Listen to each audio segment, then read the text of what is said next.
Umkhulukhaya wetindzaba te-SABC e-Auckland Park eJozi. Siyakuvusela mbukeli, sibonge ukuthi ukhethe thine natike lethamba yempili. South Africa and China, countries must continue to work together to advance shared modernization.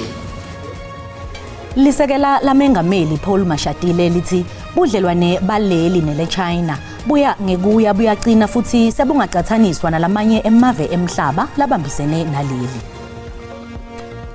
Following allegations made at the Madlanga Commission, I placed the MMC for Corporate and Shared Services, Councillor Khulufelo Morodi, on special leave.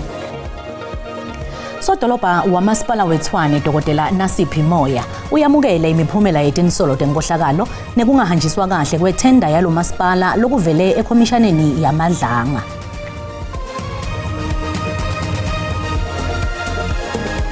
Lisekela lamengameli Paul Mashatile lithi budlelwane baleli nele China buya ngekuya buyaqina futhi sebungaqathaniswa nalamanye emave emhlaba labambisene naleli. Bekakhuluma emhlanganweni wemfica webudlelwane baleli nele China lobe ubanjelwe ehhovisini lamengameli eTenhays eKapa. Umzantsi Afrika nelizwe laseChina baphonononga intsebenziswano phakathi kwalamazwe. Usekela mongameli uPaul Mashatile udibene nogxa wakhe waseChina uHan Zheng eParlamente namhlanje. UMashatile uthi intsebenziswano phakathi kwalamazwe iza kuba neziqhamo ingakumbi kumaqonga ozakuzo ehlabathini. We have noted the appreciation, the outcomes of the Foreign Affairs Sectoral Committee, which reaffirmed our shared commitment to advancing development, addressing debt sustainability, strengthening climate action, and promoting the reform of international financial institutions. Lamazwe mabini aza kuphinde athungelane kumacandelo athile abalula ukuphehla umbane. We are encouraged by the growing collaboration in energy planning, gas to power, and nuclear to power development, as well as a shared commitment to deepening cooperation in mineral processing. Kukho nemvisiswano yokuba amazwe eBRICS adlale indima enkulu ekuziseni uxolo kwiimfazwe zehlabathi ingakumbi eMiddle East. South Africa and China, countries must continue to work together to advance shared modernization, deepening economic cooperation, and strengthen coordination in multilateral platforms. Ezi nkokheli zimbini ziza kuphinde zidibane ngokuhlwa ngolwesine. Kwiindaba ze-SABC, Ndingubulelani Philip eParlamente. Lota ungenela umcuzelwano wekuba ngusodolobha edolobheni laseJozi Kenny Kunene uthi sewuqalile ukukhulumisana nalabathinzekako kulolu dzaba labahlukahlukene kude alungiselele lukhetfo lwabohulumende betindzawo lolidako. Want to be able to transform Johannesburg, you need to clean the inner city, you need to clean the suburbs of hijacked buildings. You need to bring in, partner with the private sector. You need to be intentional, and that's what I'm going to do, to make sure that we reclaim the buildings that have been hijacked, but also we give the buildings that have been hijacked to the rightful owners. To make sure once you do that, then you'll be able to give jobs to young people. The property market in Johannesburg alone, it's a hundreds of billions industry. So once you reclaim these buildings, you renovate them. New York has showed us, Ruth Kilian showed us in New York that it can be done. Sodolobha wamasipala weTshwane Dr. Nasiphi Moya uyamukela imiphumela yetinsolo tenkohlakalo nekungahanjiswa kahle kwethenda yalo masipala lokuvele eKhomishaneni yaMadlanga. Lo masipala ube ngundzaba mlonyeni kuleli khomishana ngemva kwekuthi tiphathimandla tawo tisolwe enkohlakalweni yethenda yenkampani yabonogadza lebita tigidzi temarandi nakulenyeke yithenda yekubutfwa kwetibi. Sodolobha wamasipala weTshwane unikete ilikhefu lelikhetsekile ilunga lemkhandlu wakhe lelibuke kusebenta kwalo masipala Khulufelo Morodi luphindze belunga le-Action SA. Lokuta ngemva kwetinsolo letithi Morodi wanika Sergeant Fani Nkosi imicula lo masipala lemayelana nethenda yetemhlaba. Moya uphinze watshela betindzaba ukuthi kunemalunga lo masipala lang-146 laphenywa ngetinsolo tokukhwabanisa inkohlakalo nekusebenzisa budlabha imali talo masipala. It is within the spirit that the following actions have already been taken in the past 7 days. Following allegations made at the Madlanga Commission, I placed the MMC for Corporate and Shared Services, Councillor Khulufelo Morodi, on special leave, and we are currently considering the representations she's made last night. Leli dolobha limemetele ukuthi libeke eceleni imali le-110 million emarandi letawusita kuthuthukisa kuphakela tidzingo ncandi letifaka ekhatsi kutsenga kwemathanga emanti kulungisa tingongi temanti nalokunye. 110 million is being redirected to the acquisition of municipal tankers, pipe replacement and water systems upgrades. 55 million is being redirected to city-owned trucks and improved waste management systems in the waste department. So dolobha moya utiphikile netinsolo tekutsi uvikela lisekela lakhe Eugene Modise. Lokhu kuta ngemva kwetinsolo letithi Modise uyahlomula kumathenda emaloli latfala emanti nakuti inkampani tabonokatsa. Moya uthi Modise waphenya ngekhatsi kwalo masipala kanti liphenyo latfola kutsi akanacala.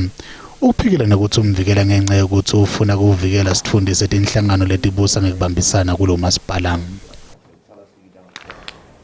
Sikubutile mbukeli ukuthi ingabe lokuboshwa kwetikhulu tamaphoyisa kukhomba imiphumela yemisebenzi yelikhomishana lamadlanga yini? Umbono wakho uyalandzela.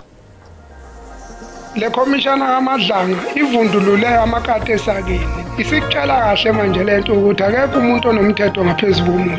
Siyathemba ukuthi ke abaningi abasazovela futhi kuzoba khona ukulungiswa nasezweni kube khona nokuthula. Siyathemba ukuthi baningi futhi abanye abasazolandela.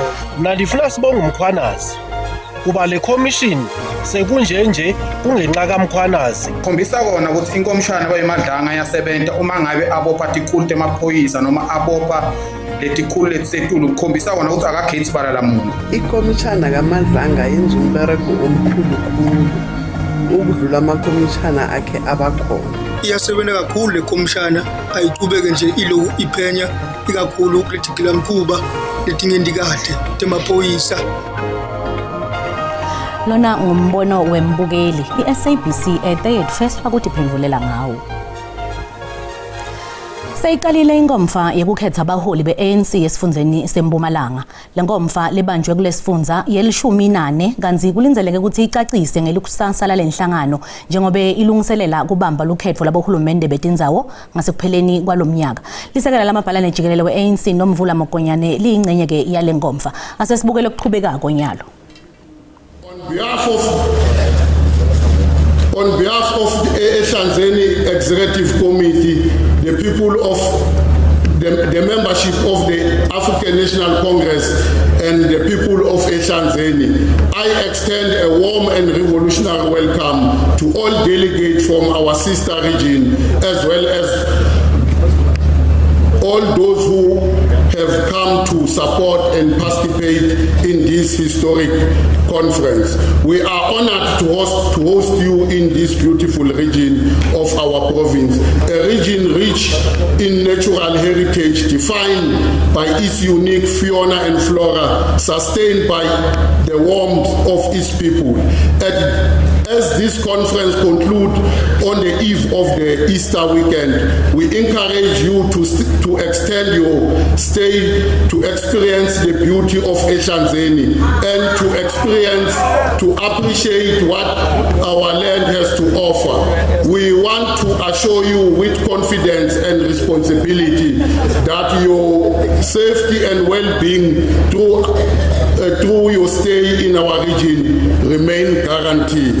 Asina mona, asina zondo, siyayidumisa i-African National Congress. Inkantolo lephakeme yase-East London ikhiphe umyalo wekuvimba ingomfa yokukhethwa kwamalunga esigungu lesetulu salesifundza se-ANC lebekufanele ibanjwe kulempelasonto eGukhompo. Lokhu-ke kuta ngemuva kwekuthi amalunga e-ANC afake isicelo lesiphutfumako enkantolo sekumisa le ngomfa. Lilunga lesigungu lesisetulu ku-ANC lelibuye libe ngumhlelembisi eMpumalanga Kapa Mamoluku Kupai livakalise ukudumala ngesinqumo lesikhishwa inkantolo ephakeme eKugombo City eMpumalanga Kapa. Le nkantolo imise yabuye yahlehlisa kuhlala kwenkomfa ye-ANC yesifunze elishumi lekumele icalele umhla iphele ngelisonto eKugombo kuze kuphele lokungaboni ngasolinye. Sikhundla sasihlalo wesifunza kulinzele ukuthi sibe ngileso lesibuye ngalabovu njengoba Oscar Mabuyane ufuna kubuyela kwelihlandla lesithathu. Kanzilula Mancuka iTop naye usibuye ngeluseli bukhali. Labo abafaka isicelo enkantolo bathi kukhona into betingahambi kahle tifake ekhathi imikhonyovo emihlanganweni emagatsha alenhlangano kungahanjiswa kahle ngekuniketa ema-QR codes kungakafanele kanye nemkhonyovo eluhlelweni lebulunga be-ANC. It's unfortunate because we've argued our case that internal mechanism must be exhausted first. So the applicants before the court have not exhausted the mechanisms internally in the ANC, have not processed all the issues through the structures of the ANC. That's the first thing.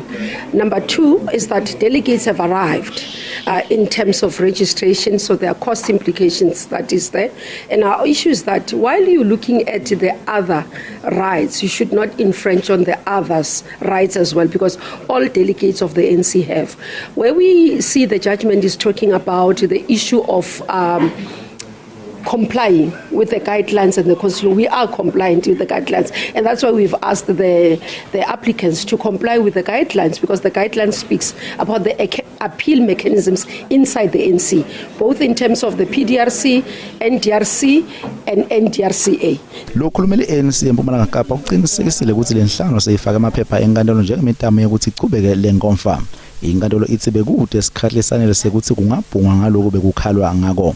Lwazi Roger lofale isicelo enkantolo kude kume kuchibeka kuhlala kwenkomfa usimukele isinqumo wathi inhloso bekungasiyo kumisa le nkomfa kepha ukuthi ikhalo taboti nawe ngendlela lefanele. Kuletinye nasibuya eTitolo. Imvuna yemisebenzi yemphakathi netakhiwo encane Dean McPherson ibonge uhulumende wesifundza seMpumalanga ngekwakhiwa kwemakethe yekudla yemave emhlaba.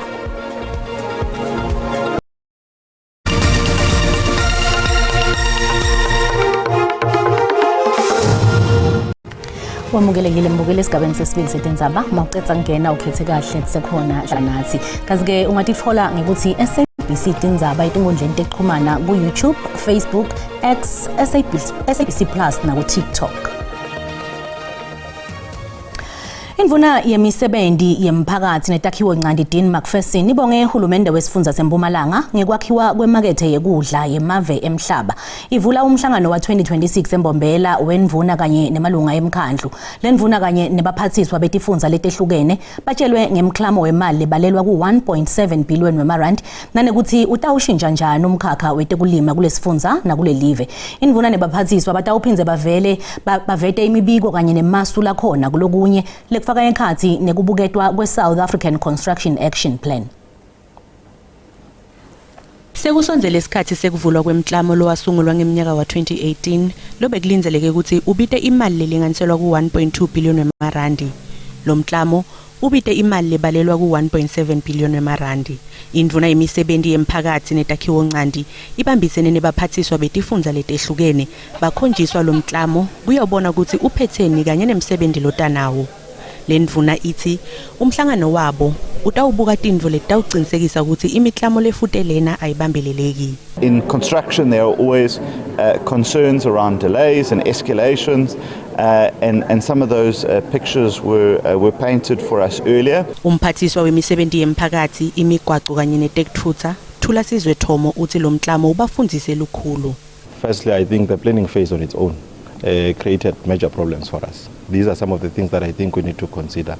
But second to that, the types of contractors that we employ are contractors that should be credible. Kusenjalo lisekela lendvuna yemisebenzi yemphakathi netakhiwo encane Sihle Zikalala ligcugcutele bosonkontileka labancane ukuthi balandzele umthetho kude nabo batohlomula kulomklamo. We want to applaud the province in a manner in which they've been working with small contractors and SMMEs in general. Even in this project, you will see that there was an allocation for small contractors. Thomo uthi kubukeka ngathi nayicala kusebenta le market kutawudaleka emathuba emsebenzi langetulu kwemakhulu lamane.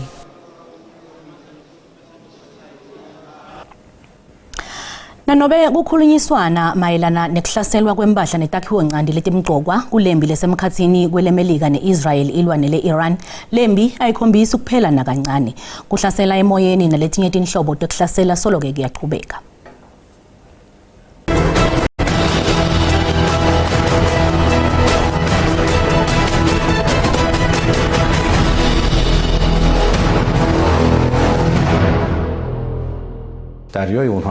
Ibonakala ingaphumeleli imtamo yokucedza lembili eqhubeka eMiddle East nanobe kuvela imbiko lositemelika litawuyekela kuhlasela impahla nobe takhiwo letimqoka kulelave kepha lembi isaqhubeka. Le-Iran lithi lisabuka kabanti isicelo selemelika sekucedza lembi kepha lelive licinisekise ukuthi lisengakaxoxisana nalelave. He says no negotiations have taken place so far. I state firmly that there has been no negotiation or dialogue with the American side. However, in recent days, the American side has begun sending various messages through different intermediaries. Kusenjalo, mengameli wemelika Donald Trump uslamava yaqhubeka nekukhulumisana. When I tell you we're winning so big, nobody's ever seen anything like we're doing in the Middle East with Iran. And they are negotiating, by the way, and they want to make a deal so badly, but they're afraid to say it because they figure they'll be killed by their own people. Hlasela nekhalite embubhiso nema-drones kanti lembi thikameta khanjiswa kwawoyela nekubita kakhulu kwamafutha etimoto le-Thailand ngilelinye lemave lathikametekile. Normally, we pay for a certain amount of fuel, and now that the price has gone up, we've been trying to sail slower, which in turn has resulted in lower catch. We can't live like this. Mhlabile embingele ukuthi thikameta umhlaba wonke jikelele kasinanobe kunemitamo ekuyicetha kepha isaqhubeka.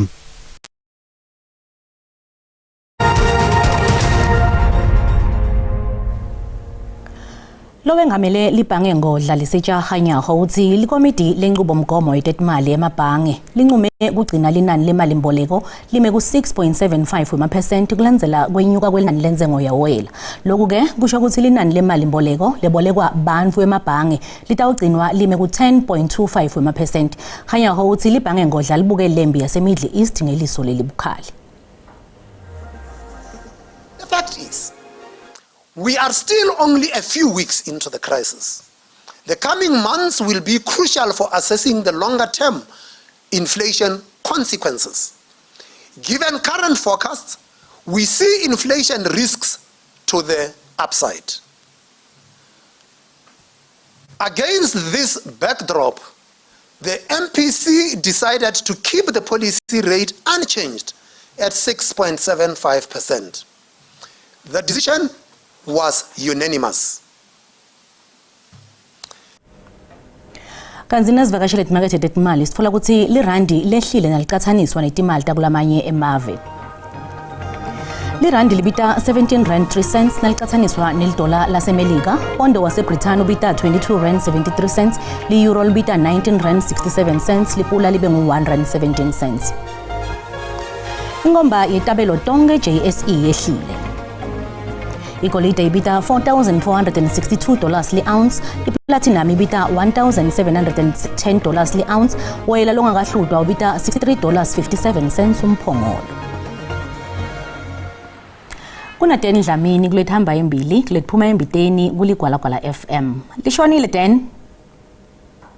Angithathe ngadodoti imbili Rebecca ngivusele nakuye umbukele ekhaya ngisho nje ukuthi indzaba lesitaba esitiphe namhla ihlelwe netifaka ikathi kuvaka bande njengoba libhange ngodla lincime ukuthi lingetela igucula imali yentalomboleko nalapho basiyawuchubeka ihlale lo 6.75% kwathi sokuthi inzengo ya oil ichubeke njalo nekukhuphuka ngetuluka lokho siyawube sivaka bande njengoba induna yelitiko lemsebenzi wesive kanye netakhiwo ncane Macpherson uvakashele lesifundza sethu seMpumalanga nguletina letinye umbukeli leyangathi lindlela ehlelweni lethuma embiteni kumsakatho likhona la FM ngiyabuyisela Tintsambo kweJozi. Sibonga kakhulu kuye Dan kanti tiyagoqa ntalamuhla asiphinze sihlangane kusasa letela maleti tingensimbi yesikhombisa ngesixhosa ungaphuthelwa simo selitulu nanto zakhe emathebula ngemva kwetitolo inzambama akube ngilenhle ngwane.